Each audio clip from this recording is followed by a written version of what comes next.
Mira, yo quise ser escritor desde muy niño, porque yo sufría de déficit de atención, y el déficit de atención, tú sabes, te impide entender la realidad, es muy confuso. Y la escuela era muy confusa, la forma de comunicarme era muy confusa. Y con quien más quería comunicarme yo era con las niñas, que me gustaban. Tendría unos 8 o 9 años, entonces empecé a escribirles cartas, me di cuenta que escribiendo cartas me expresaba mejor, podía un poco más o menos ordenar mis pensamientos. Entonces esa fue la razón por la cual a los 9 años empecé a escribir y desde ese entonces tuve muchos deseos de ser escritor, desde niño. Si así te puedo decir que tenía en la mira ser escritor. Bueno, quería ser escritor, director, actor y jugar la Copa del Mundo. Pero yo ya ensayaba, desde chavito ensayaba si me iban a dar el Oscar o el Nobel, yo ya ensayaba mis discursos, hablando de 10, 11 años. Entonces, desde ese entonces quise ser escritor y pues básicamente desde chavo estoy en esa dirección, ¿no? Cuando escribo algo, nunca sé realmente para dónde voy. Tengo un argumento muy escueto, o sea, apenas un esqueletito, y me aviento a ver qué sale. Es como meterme en el bosque y a ver a dónde llego, ¿no? Ni siquiera sé que voy para el oeste, para el este, para el norte, no tengo la menor idea. Y lo más divertido para mí es escribir sin saber a dónde voy, porque le escribo como lector.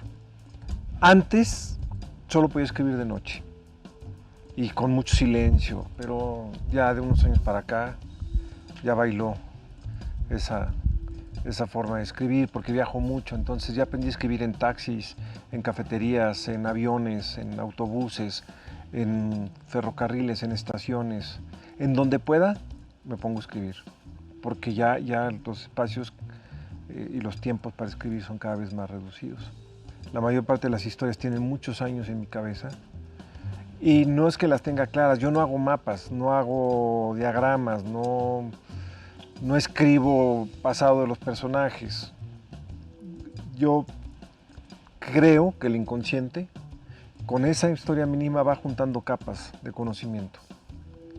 Y el inconsciente va recogiendo una serie de situaciones, de personajes, de diálogos, de lenguaje que poco a poco maduran dentro de ti hasta que la historia misma pugna por salir. Entonces, aunque yo no haga un diagrama, aunque yo no sé para dónde voy, yo siento que el inconsciente ya recogió la información suficiente para poder sentarme a escribir. La mayor parte de mis detonadores vienen de las experiencias de la vida, ¿no? A veces te llega, por una circunstancia te llega una historia, no sabes realmente de dónde viene. La mayor parte, te digo, vienen de la calle en la que crecí o vienen del monte. Una de dos. Y esa historia, en el momento de detonar, piensa si tiene o no tiene vuelo para guardarla. Yo no anoto. Hay muchos escritores que tienen una libreta que anotan todas las ideas. Yo no las anoto y digo, si valen la pena, se quedan. Si no valieron la pena, se van. Entonces, la mayor parte de las historias no las tengo simplemente guardadas. Algunas se me pierden. Y siento que las que realmente tienen resistencia son las que vale la pena contarse. Y en mi caso creo que la mayor parte de mi trabajo está alimentado por la vida más que por la biblioteca. No soy un escritor de biblioteca. Hay escritores con los que yo he tenido diálogos, me dicen, no, yo era el nerd del salón que se la pasaba leyendo, no, yo sí la verdad me la pasaba en la calle. La respuesta más, la respuesta más clara para cuál es mi libro favorito, cuál es mi obra favorita, es la que estoy escribiendo ahora. Siempre, ¿no? La pasión está ahí. La pasión está ahí. Entonces, los libros que ya escribiste, sería injusto tú escoger un libro o una película que escribí o que produje o que dirigí sobre las demás, porque nosotros estamos habitados por muchas personas y son diferentes personas las que escriben esa película o ese libro. Entonces yo no puedo elegir que que el Guillermo que escribió a los 26 años, Retorno 201, pues va a estar en desventaja con el que escribió a los 62 años. O a lo mejor a la inversa. A Faulkner las obras que escribió entre los 30 y los 40 años fueron infinitamente mejores a las que escribió y al final de su vida. Entonces no puedes juzgar una obra a partir de las diversas personas que eres. Definitivamente creo que la mayor parte de los escritores creamos las historias en los primeros años de vida, hasta los 20, 21 años. Y en ese sentido la calle fue fundamental para mí, el transporte público, las caminatas, los llanos, ¿no? Desde jugar fútbol en los llanos, en muchas ligas muy llaneras, como la Liga Oceanía, ¿no? O la Regional del Sur, en Ixtapalapa. El Popo Sur 73, que era el que llegaba a la unidad modelo, los trolebuses de la San Andrés de Tepilco, todo eso sí fueron creando mi obra, ¿no? Yo creo que la literatura es un elemento importante, por un lado, para recoger el palpitar de una sociedad, ¿no? Creo que es nuestra obligación como escritores tener oídos y ojos y tacto de lo que está realmente sucediendo en la sociedad y expresarlo. Muchas veces no son los estudios los que reflejan con mayor precisión lo que está sucediendo en una sociedad, en una comunidad. Son los libros, son las novelas, ¿no? Por ejemplo, Pedro Páramo refleja mejor el caciquismo que cualquier cantidad de estudios que se hayan hecho. Entonces yo sí creo que, por un lado, es memoria histórica, cómo era la ciudad, cómo nos relacionábamos en esa ciudad, cuáles eran las diferencias en esa ciudad, qué calles son importantes, qué arterias reales, no arterias vehiculares, sino cuáles son las arterias reales que alimentan esa sociedad, ¿no? Yo creo que eso es la obligación de un escritor, descubrir, sobre todo si es un escritor que quiere ser de calle y no de gabinete. Mira, yo creo que el encierro ha borbotado las aguas negras de las contradicciones del mundo, no solamente de la ciudad y no solamente de México. Creo que sí se dividió de manera muy determinante entre los que nos podemos encerrar y entre los que no se pueden encerrar. Eso ha significado una división brutal entre quienes sobreviven y quienes mueren. Y eso es muy grave. Entonces la pandemia sí habla de la necesidad de establecer mejores servicios de salud, por ejemplo. Obviamente, mejores oportunidades para todo el mundo, ¿no?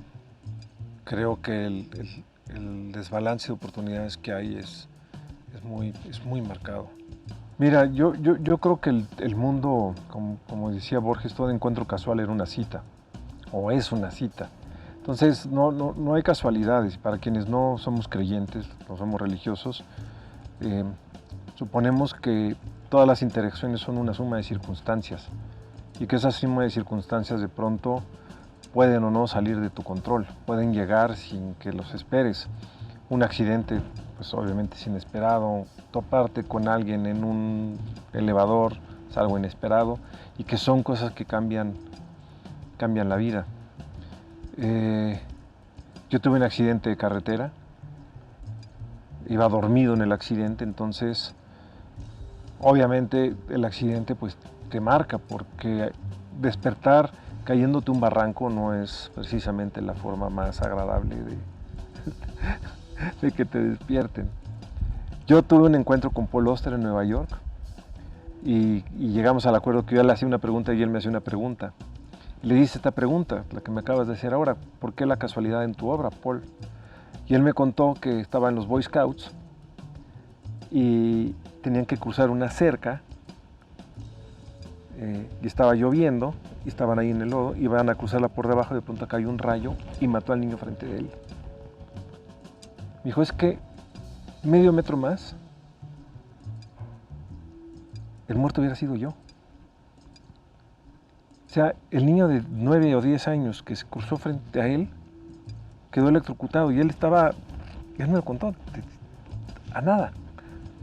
Dijo, eso me marcó. Entonces, sí hay cosas en las que las casualidades terminan por marcarte. Cuando por un accidente, por ejemplo, tú puede ser que no conozcas a alguien y lo atropellas, esa persona va a estar siempre presente en tu vida, siempre, aunque no quieras, sobre todo si la matas. La casualidad de la guerra, el soldado que te toca frente a ti, es una casualidad completa. Acabo de leer que un niño en Chimalhuacán lo mató una bala perdida. Bueno, lo hirió una bala perdida. No sabes nunca de dónde viene la casualidad, pero sí es una de esas sumas de circunstancias que hace la vida y a mí sí me obsesiona la vida. Creo que lo que más me obsesiona a mí es escribir sobre la vida. Y la vida sin casualidades pues no es vida. Es simplemente un apartado ordenado y como nosotros los ateos no podemos decir que hay un plan divino que nos organizó, sino que es el azar el que te organiza. No soy un escritor libresco y me inclino hacia la literatura que está más nutrida por la vida. O sea, es una inclinación natural en la tradición narrativa a la que pertenezco y también pertenezco a una tradición en la que me gusta contar historias. Hay quienes les interesa mucho hacer catedrales de lenguaje y hacen historias mínimas. Estoy leyendo ahorita a un autor, llevo 250 páginas y no ha pasado de la descripción de su casa. Y es un gran escritor y se va a ganar el premio Nobel, pero no pasa la descripción de su casa. A mí sí me gusta que sucedan cosas, entonces tiendo a vincularme con autores que cuentan cosas. Leo de todo, pero sí entiendo a la especie a la que pertenezco. En México, por supuesto, Rulfo, Martínez Guzmán, los novelistas de la Revolución, Rafael F. Muñoz, Francisco Eli Urquizo, Nelly Campobello, Mariano Azuela, obviamente Martínez Guzmán, Jorge Ferretis. Esos son autores que me han gustado mucho, mexicanos. Rulfo me parece de un tamaño descomunal. Esos son autores con los que me he vinculado. Mauricio Magdaleno, por ejemplo, también es un autor que a mí me gusta mucho. De fuera de México, William Faulkner me parece quizás mi mayor influencia junto con Rulfo y Martínez Guzmán. Shakespeare, yo creo que no hay forma en la que yo pueda escaparme de la influencia de Shakespeare. Cuando yo entré a la secundaria, era una escuela donde la materia de teatro era obligatoria, entonces tuve que leer a Esquilo, Sófocles, Eurípides, Shakespeare, Calderón de la Barca, Lope de Vega y todos estos autores, todos estos dramaturgos, pues no solamente los leía, los tenía que analizar, actuar, dirigir y producir, entonces eso me ayudó mucho. Dostoyevsky, Tolstoy, los rusos, Turgenev, ¿no? Gogol, Chekhov, de los franceses Stendhal, más que por ejemplo que Flaubert, Stendhal. Entonces son autores que sí me han marcado y de ahora contemporáneos hay autores que respeto mucho. Pedro Juan Gutiérrez de Cuba me parece una bestialidad de escritor. Julián Herbert. Y las chavas están marcando el paso cabrón. Fernanda Melchor, Almadelia Murillo, Carla Zárate, Aura Shillonen, Guadalupe Nettel. Y en Argentina, por ejemplo, Samantha Schwerin, Mariana Enríquez, Selva Almada. Están realmente marcando formas de hacer literatura ahora. Era ahora que las mujeres salieran de ciertos temas también a los que se les había encorsetado socialmente, ¿no?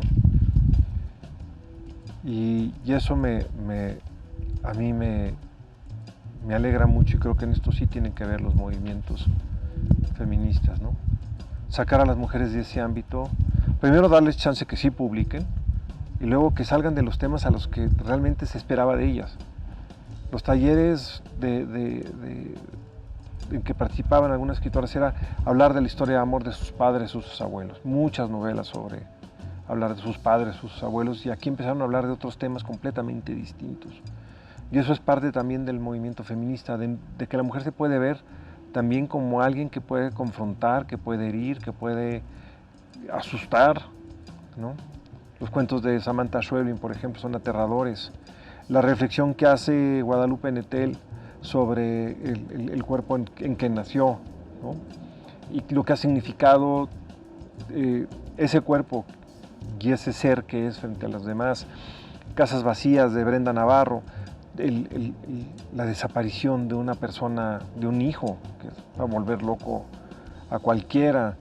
Fernanda Melchor con brujerías en Veracruz y asesinatos. Entonces, sí hay una apertura a muchos temas que van más allá de lo que se esperaba de la mujer, de escribir de romance, ¿no?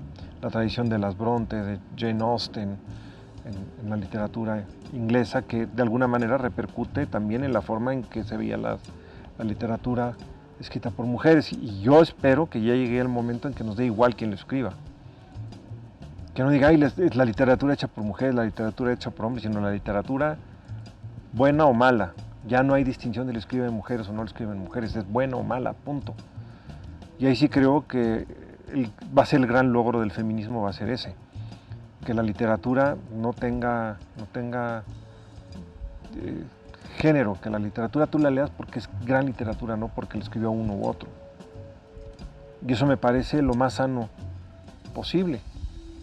Que haya una mezcla de hombres y mujeres tomando las decisiones y tomándolas en base a la calidad y no a cuotas. Y qué bueno que no ha sido por cuotas, sino que naturalmente las mujeres se abrieron espacio por su calidad y no porque, ay, es mujer, vamos a publicarla. Yo no creo que nadie diga, ay, es mujer, vamos a publicar a Fernanda Melchor. Es porque es una verga de escritora, punto, o una pucha de escritora, como le queremos decir, ¿no?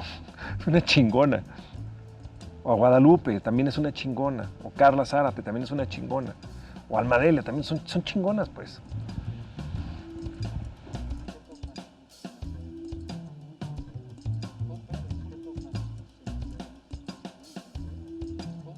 Mira, yo sí he pertenecido a la generación que quiso erradicar el discurso de odio, el que quiso abrir oportunidades a todo el mundo, el que quiso la igualdad, ¿no? A mí me reemputa que a las mujeres les paguen menos que a los hombres por un trabajo hecho en las mismas circunstancias.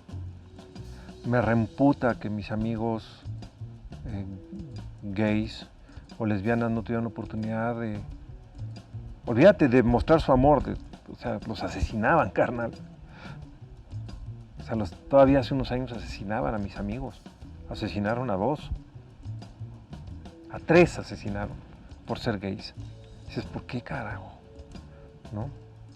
Entonces, yo sí no milito a una causa, milito hacia lo humano, pues, al respeto al humano. Por eso no me gusta que me prohíba nada, porque vivo una generación que quiere abrir espacios, no cerrarlos. Mientras más diálogo, mientras más confrontación, mientras más crítica, mejor. Hay 2 sectores que a mí me preocupan de manera personal. Una, las personas con discapacidad. Ya de por sí, para un ejidatario está cabrón, para un ejidatario que tiene parálisis cerebral, o que tiene síndrome de Down, o que es ciego, o que tiene retraso mental, o que es sordo, es un problema bien serio. Eso sí me lo he tomado casi personal.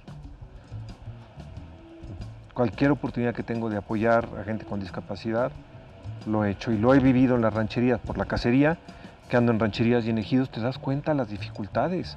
Si para un niño aquí en la Ciudad de México llevarlo a una escuela para personas con necesidades especiales está cabrón, ¿sabes lo que es estar metido allá en la sierra y con Eso fue hace muchos años. Ahora encuentro una apertura mucho más amplia y estoy hablando de las rancherías y los ejidos de Coahuila, por ejemplo, que conozco bien. a reconocer las necesidades de estos niños y de estos adolescentes y de estos adultos también, porque es importante. Y luego la de los pueblos originarios, también me parece que es algo que estamos a deber, que es algo que trata mi novela. Es hora de que abramos los ojos al racismo, soterrado, soslayado, escondidito.